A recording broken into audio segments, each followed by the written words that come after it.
Hello and welcome to Dancing in the Shadows. I'm your host, Jason Ring. The last podcast we were talking about me going into high school and experiencing some of the different aspects of the cult. Where I settled in was kind of with the mods. We all dressed in black and, we loathed our way through school, depressed all the time.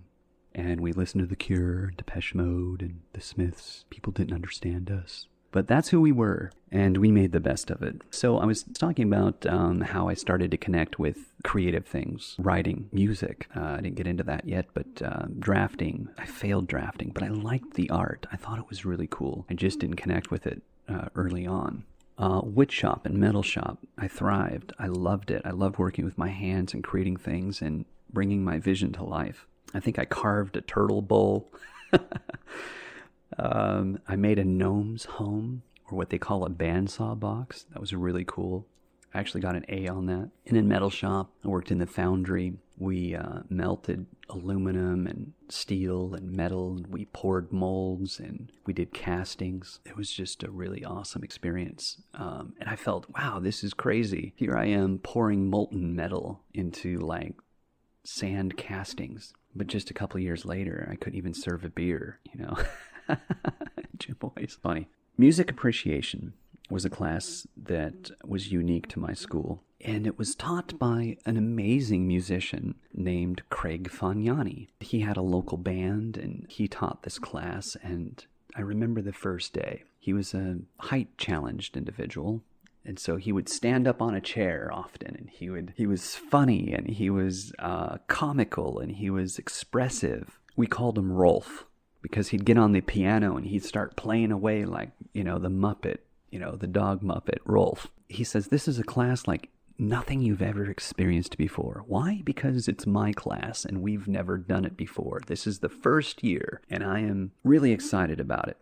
We're going to talk about music's origin, where it began. I mean, from the point they started clicking two rocks together to today, this rap music stuff that probably won't last. We're going to talk about that too, but we're going to go through the entire period of music, the entire history of music, from classical to Baroque to modern day jazz and funk, and I'm going to take you through the whole thing. Man, was that an incredible class. I had so much fun, and I learned so much, and it was so inspirational. I really loved that teacher. He really impacted my life. It was in this class that I met Gary Newman. No, not the Gary Newman Cars guy. Gary Newman ended up in the future becoming one of my roommates. He was the son of Michael Newman, the famous composer. And he ran the Sacramento Youth Symphony Orchestra for, I think, over a decade. He's very talented in himself. Michael Newman was an accomplished, stringent, disciplined man. And his son was the polar opposite. He was a hippie, long hair, smoked pot, listened to the Grateful Dead on a daily basis. And during the teachers' strike, when they weren't earning enough money, he even chained himself to the flagpole on the quad for many days in protest. I was like, who is this guy? I need to know him. He and I became friends. He ended up getting pulled out of public school and was sent to a private school up in Nevada City. His dad was furious with him, I think for many reasons. His dad was like, I don't know what to do with you, Gary. I've tried everything, And Gary was very rebellious. And looking at it now, his dad divorced and remarried. And after he remarried, his current wife had a daughter, I think, separate from his mom. So I think there was just a lot of animosity there. And his dad was very, very strict, disciplined. And Gary was not. His dad just didn't get him. I think that's kind of what it was. Gary and I had some adventures that are moments in my life that were experimental. I'm coming into this age where I'm curious about things, and I was suppressed, being raised in a Jehovah's Witness religion. I just didn't know where to go, where to turn for answers about life. I was open to try something different, even if it went against the principles I was raised in. After he became my roommate, I leave school, 10th grade, because I walked into wood shop and I saw a friend of mine who was early. His name was Justin. And I walk in and I sit down, we're talking to him, and he's like, hey, do you want to smoke some pot? I've never really done that before. He's like, you haven't? I go, no. Am I going to be able to function? He goes, oh, yeah, it'll be fine. I said, okay, I guess I'll try it. he has a pipe and he lights it up right there. And I'm like, wait, what? And class hasn't started yet. We're like 10 or 15 minutes early. So he takes a hit and he hands it to me. And I go to take a hit. Just as I go to take a hit, there's this, all right, guys, you're coming with me. And I turn and I look, and it's Mr. Kreutzer, the auto shop teacher. He shares an office with the wood shop teacher who wasn't there yet. So I'm like, oh, great. My life is over. My parents are going to find out this is it. I'm done. And we follow him to the principal's office. And on the way, Justin takes the pipe and he chucks it as hard as he can. And Mr. Kreutzer, his back was to us, but he heard it leave his hand and he turns and looks and he goes, what was that? And he goes, nothing. And behind the school was a river. So good luck, right? We go into the principal's office and I'm like, look, I didn't have any. I mean, I admit I was about to. The police got involved. They took a report, blah, blah, blah. It went on my record. I was suspended from school. At this time, I was just like, you know what? I'm done. I'm going to drop out. I wasn't learning anything anyways at this point. My teachers, they really didn't care. The only ones that seemed to care were my electives, which is weird. Well, with the exception of my English teacher, Mrs. Dibble. It was tough to leave her behind. And also, I had another teacher, Mr. Kine. He was great. Kind of a continuation class. It was more of an intimate 5 or 6 people. And one of these students that I was going to miss was, her name was Amber. She was a triplet. There was 3 of these girls, and she was the most bubbliest, most beautiful girl I've ever met, and really just one of the sweetest people. She had so much kindness and warmth in her heart. She comes into play a little bit later in the story.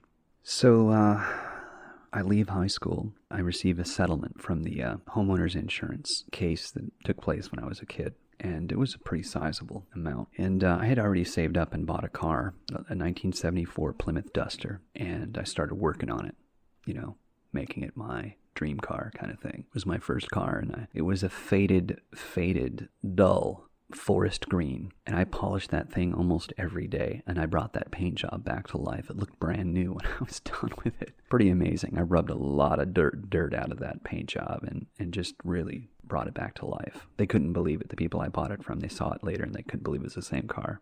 But I took care of that car, and it was kind of my next project. I started to gain my independence, and started drifting further and further away from believing in this religious organization, this ideology that I was raised in. And at the age of 17, this is going to be another one of those difficult stories.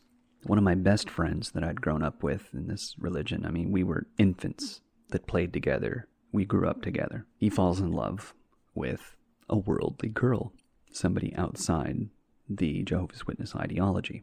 That's a no-no. And she wasn't going to come to the meetings. He was a baptized follower of the religion.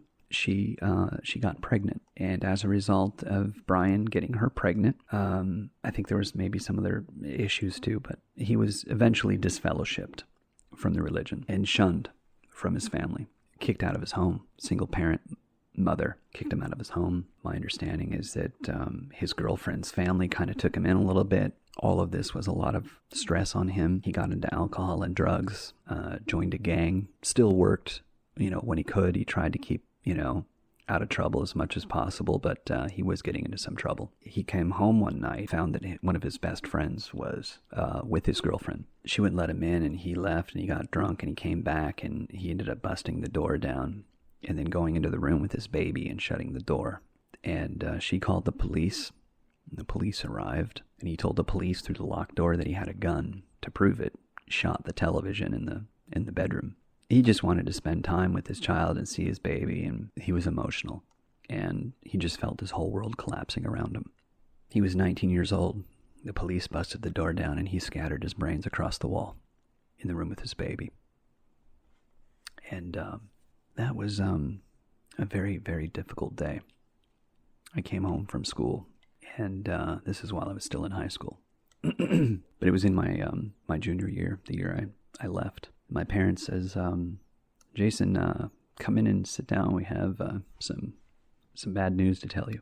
And they both had tears in their eyes. What's going on? Please tell me what's going on. And they told me what had happened. And I asked how did he die? And they told me, they were honest with me. I started to cry. and they both embraced me. And, I retired to my room, and I started thinking, why did this happen? And now I know why, now that I'm older and I can look back on this. It's the stress of this organization and what they put on young people, what they have to do. And if you don't do it, you're punished and you're ostracized from your own family. And I've said this before, that this religion creates one of two people, creates minions, loyal servants of Jehovah. And if you fail at being a loyal servant to Jehovah, it creates a monster, because you're kicked out of your family, you're kicked out of the organization, your entire support structure collapses underneath you. And if you're young, you got a lot of stress to deal with. And some people, they just can't handle that stress, and they lose themselves. And that's what happened to Brian.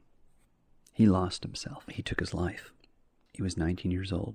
He was always a year and a half older than me, and he used to tease me about that. His funeral was really hard. It was really hard. But that's not the end of the story. There's actually a positive to the story, believe it or not. About 7 years ago, I received a message on Facebook from a young man who said, "I'm told you knew my dad. Can you tell me about him?" This was his baby, his son, now an adult with his own baby, reaching out to his dad's best friend, asking me, what was he like? Wow. That's still very difficult to talk about. But I took on this responsibility of giving him the best answer I could. Not sure if I was going to be able to build a relationship with him and be a friend to him. But I told him, I said, your dad was one of the funniest guys I ever met in my life. When we were growing up together, he was always teasing and playing practical jokes and just saying really funny and wacky stuff. He was always striving to make people laugh. He was hilarious. He would have my mom and dad laughing. And my mom and dad loved Brian as if he was their own son. In fact, his mom had to go somewhere. I don't remember what the details were, but my dad and mom said, yeah, he can come live with us for the summer. I was like, cool, one of the best things ever. And we ended up moving to LA, and Brian came with us. He stayed with us. And we were in LA for, I think, 6-8 months. And he was part of the adventure. I told Alex, his son, all about this and how funny he was. And Alex tells me that he's like, my mom told me nothing good about him. They said he was an alcoholic, a drug dealer, a gang member, that he was violent and angry and frustrated, and he just didn't have a good grasp on his life. And I said, yeah, I know.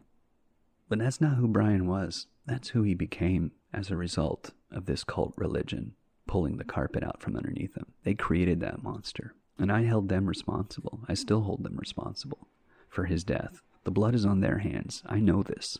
I do have anger and frustration for this religion because I've seen the outcomes of their policies, and they're unconscionable.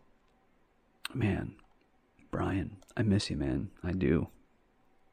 And I think about often, what would our relationship be like today if he was still alive?